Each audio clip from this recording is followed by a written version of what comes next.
So for this painting, I started with a very bold decision.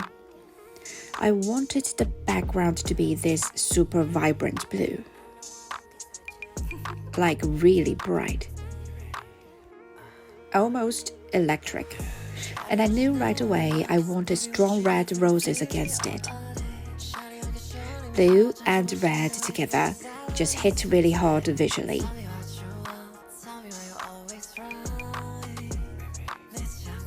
At the beginning, you can actually see I still painted some leaves, some little details here and there, and honestly, that's just part of my process, even if those elements are going to disappear later.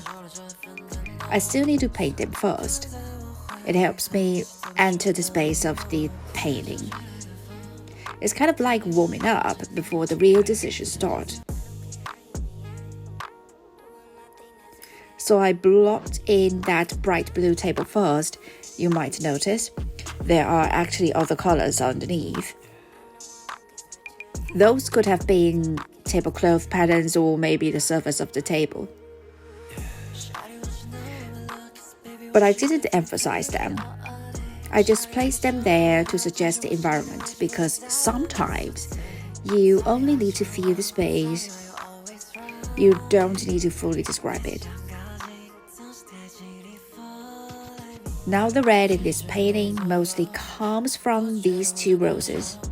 So I used large brush strokes to establish the shape first. Petals, leaf positions, the overall silhouette. At this stage, I only used the brightest red and the darkest red, basically pushing the extremes first.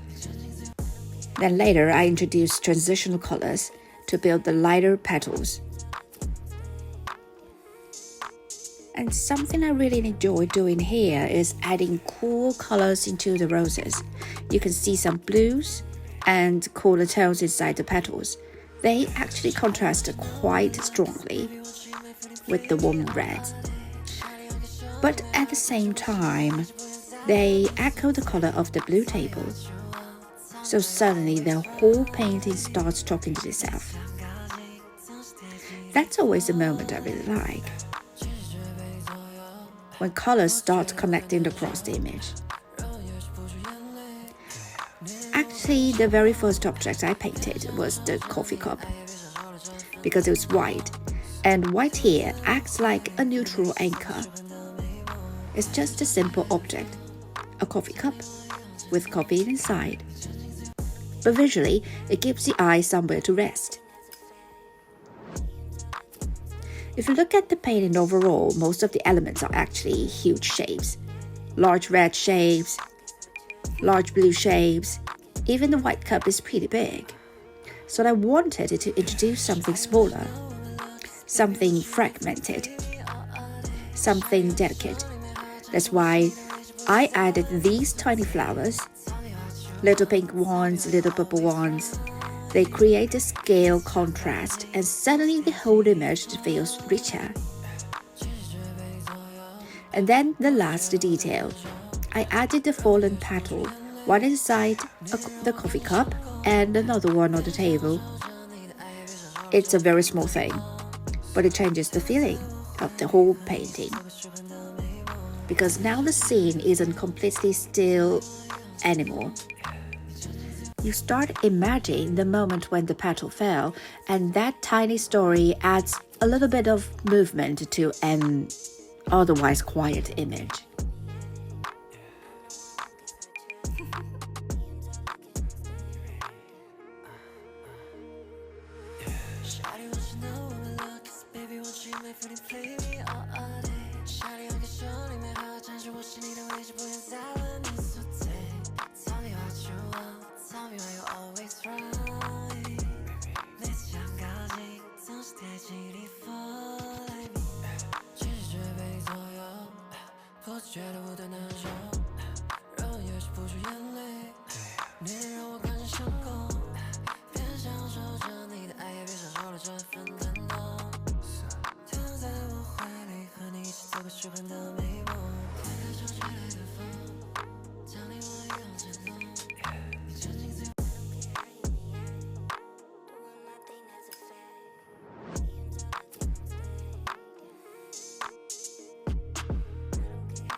So even though the painting looks simple, it's really built from bold colors, large shapes, and small contrasting details.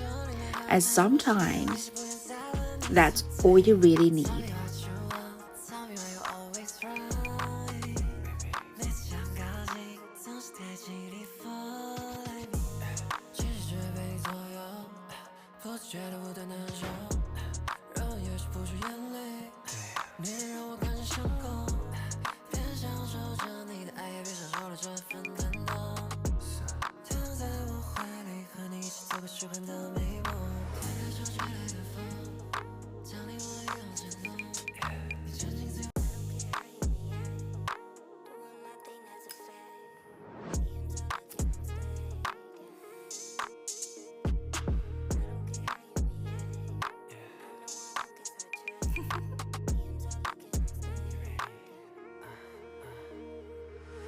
Shawty wants to know what my luck is. Baby wants you my food and play me all day.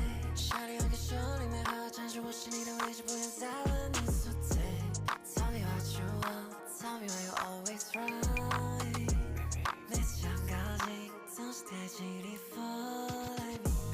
全世界被你左右，不自觉的无端难受，让我也止不住眼泪。你让我感觉伤口。享受着你的爱，也别享受了这份感动。躺在我怀里，和你一起做个虚幻的美梦。看看手吹来的风，将你我的欲望牵动。你沉浸在。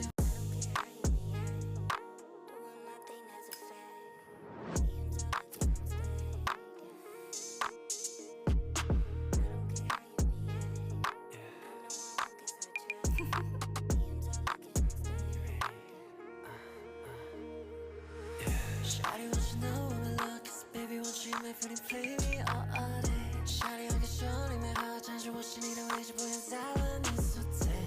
Tell me what you want, tell me why you always right.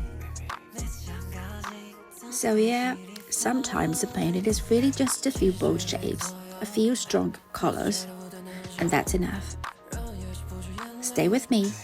We'll keep exploring these ideas.